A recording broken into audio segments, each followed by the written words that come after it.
part of the post-match media conference following the Chelsea Sharks versus DHL Stormers match. We have the DHL Stormers head coach Dobbo here.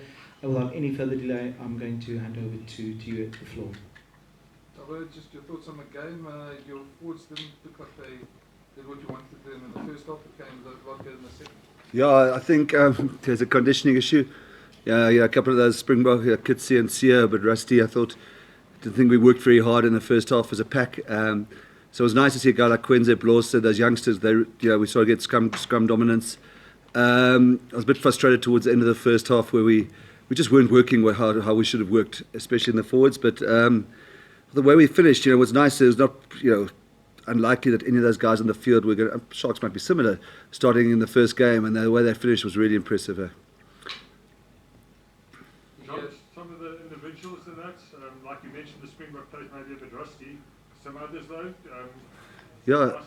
I think. I thought. Let me think now. Quenze Blauster, that loose header came on, was outstanding when he came on. I thought David Miazen, he's I think he played sixth team at Parboys High, and he literally maybe fifth. I might be lying by one, but he.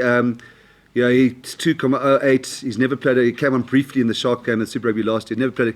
Caught every line out, won every line out. So that would be quite exciting. I think Godlin was similar. Who I talked up a few years ago, showing real hunger when he came on.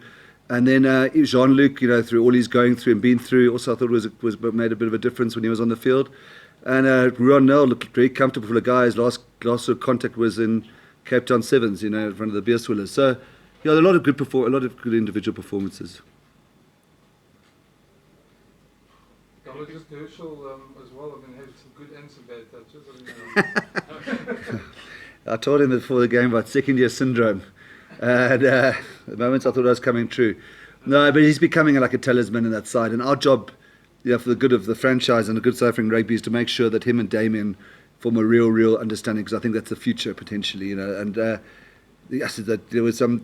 So that read for the interceptor, he says, it was a brilliant read. Having said that, if he hadn't done it, it was going to be 7 the other way. Yeah, but again, those guys, 3rd of November and a lot of Coronas and whatever else, Bacardi Breeze or whatever else they drink, have gone down their throats. So it was a good rent paying that day. Well, I suppose there's almost like a legion of Springbok wingers that were involved in this game. Yeah. I mean, a guy like Sergil, with some of his touches showed, he's definitely in that class and could be part of that whole. Yeah, I mean, Sergil, he's I don't have anybody better out of the air. He's not the biggest guy. He went on the tour in 2018 and didn't play. He's probably our number. We probably rate him our number one winger. And to be number one winger in the Stormers must mean he's in the frame higher up. I think he's exceptional. We're really blessed there because you guys weren't there. Nobody was on Friday night in Knysna in that monsoon, where Llewellyn Zas was outstanding. So and with Sabella and Edward, we've got real depth.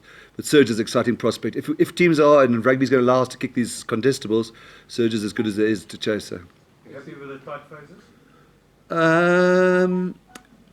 I thought our more defence was poor, but we had a system, and then I put the message on after the Sharks almost scored off one to say that I don't want to tell you what the system is, but I said we'll do it, and Sia said, "What's that?" So he didn't know about it.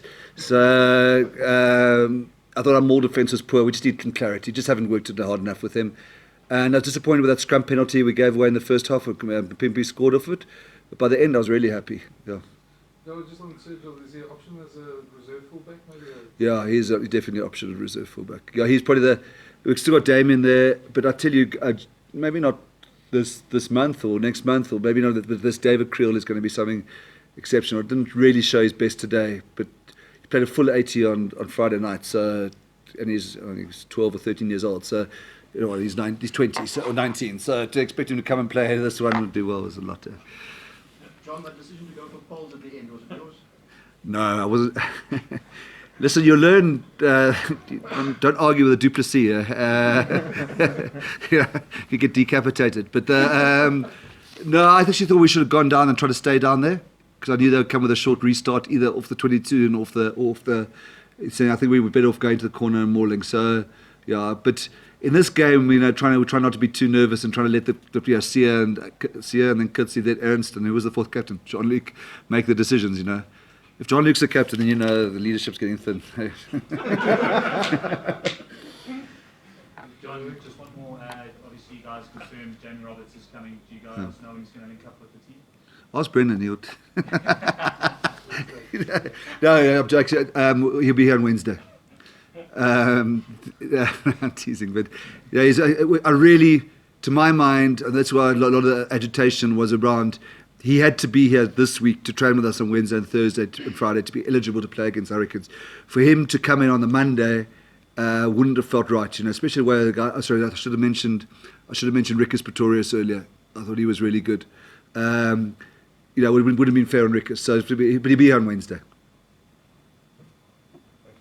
Any final questions?